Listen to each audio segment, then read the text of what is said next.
अस्सलाम वालेकुम जी, मैं हूं आपकी मेज़बान एस्ट्रा महमूद गिल और आप देख रहे हैं जिना न्यूज़। इस वक्त हम मौजूद हैं थाना वुमेन लियाकताबाद में और हमारे साथ मौजूद हैं मैम अनिला। आइए इनसे जान। अस्सलाम वालेकुम मैम, वालेकुम सलाम। कैसे हैं आप?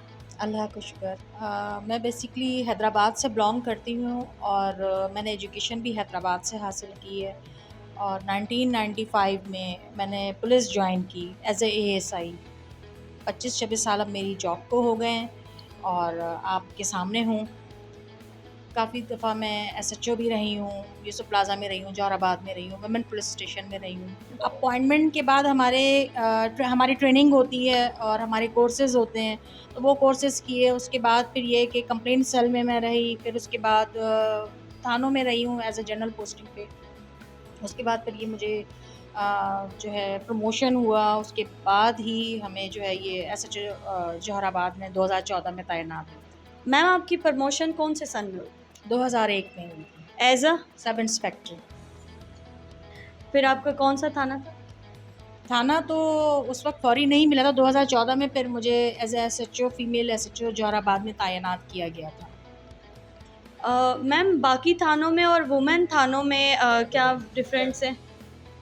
डिफ़रेंस तो कोई ख़ास नहीं है, लेकिन ये कि यहाँ पे वुमेन के और चाइल्ड के जो केसेज़ हैं वो ज़्यादा आते हैं और जो ख़वातीन जो रेगुलर थानों में इजीली नहीं मतलब अपनी बात कह सकती हैं, वहाँ पे नहीं जाती हैं, जाने से घबराती हैं, वो वुमेन थाने में इजीली आ जाती हैं और अपने केस के बारे में या अपने जो भी मसले मसाइल हों वो आके यहाँ डिस्कस करती हैं या हमसे कोई मशवरा लेना चाहें तो हम उनको मशवरा दे देते हैं। मोस्टली कौन से केसेस आपके पास यानी आपके सामने ज़्यादातर तो आपको पता है ख़वातीन के जो केसेस हैं वो लड़ाई झगड़े के हमारे पास आते हैं, तो आपस में इनका लड़ाई झगड़ा होता है या मियाँ बीवी के जो मैटर्स होते हैं इनके वो आते हैं। और उसमें पुलिस का क्या राय अमल होता है? उस पे वैसे तो हम कोशिश करते हैं कि डोमेस्टिक वायलेंस में ये कि अगर मियाँ बीवी का झगड़ा हुआ है तो उसमें हम उनका राज़ीनामा कराएँ, क्योंकि ज़्यादातर ख़वातीन एफआईआर की तरफ नहीं जाती हैं। तो कोशिश यही होती है कि उनका राज़ीनामा कराया जाए। अगर वो राज़ीनामा नहीं करते तो फिर देन एफआईआर हो।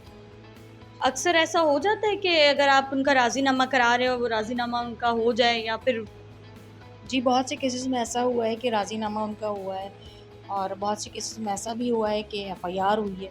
अच्छा मैम हमारे ऑडियंस को बताएँ कि कौन से सन में आप एज़ अ इंस्पेक्टर हैं? मैं सन 2018 में एज़ इंस्पेक्टर प्रमोट हुई हूँ। देखिए, डिपार्टमेंट में ये है कि मेल फीमेल का कॉन्सेप्ट ख़त्म हो गया, ठीक है? जैसे मेल काम कर रहे हैं वैसे फीमेल उनके जो है बराबर काम कर रही हैं। तो इसमें जो घरेलू ख़वातीन हैं और जो बच्चियाँ मतलब अब जो स्कूल गोइंग है, कॉलेज गोइंग है, इनको इस चीज़ के बारे में पता होना चाहिए कि ये हरासमेंट वगैरह जो जैसे अक्सर कॉलेजेस वगैरह में होता है या मतलब इस तरह के केसेस जो रिपोर्ट होते हैं, तो इस पे बाकायदा एक लॉ पास हो गया है। तो वो ये है कि वुमेन पुलिस स्टेशन में आ सकती हैं, अपनी कंप्लेंट दर्ज करवा सकती हैं या घरेलू तौर पे जो डोमेस्टिक वायलेंस है, अक्सर ख़वातीन नहीं आती हैं, मार-पीट सह लेती हैं, तो वो मतलब मैं ये कहूँगी कि वो अब यहाँ पे आएँ, उनकी कंप्लेंट दर्ज की जाएगी और उनको मुकम्मल ताउन किया जाएगा उनके साथ। लेकिन मैम उनको घर से भी तो अलाउड नहीं होता, जैसे हस्बैंड स्ट्रिक्ट होते हैं, मार पीटते हैं तो वो लेडीज़ घर से बाहर नहीं निकलती हैं। तो कुछ लोग नहीं भी आने देते हैं, तो उनके लिए आप क्या मैसेज देंगे कि उनको क्या करना चाहिए? जी। उनके लिए ये है कि वो 15 पे कॉल करें, 15 से अगर वो हमारे पास कंप्लेन आएगी तो फिर हम उनसे खुद राब्ता करेंगे या उनके घर जाएँगे।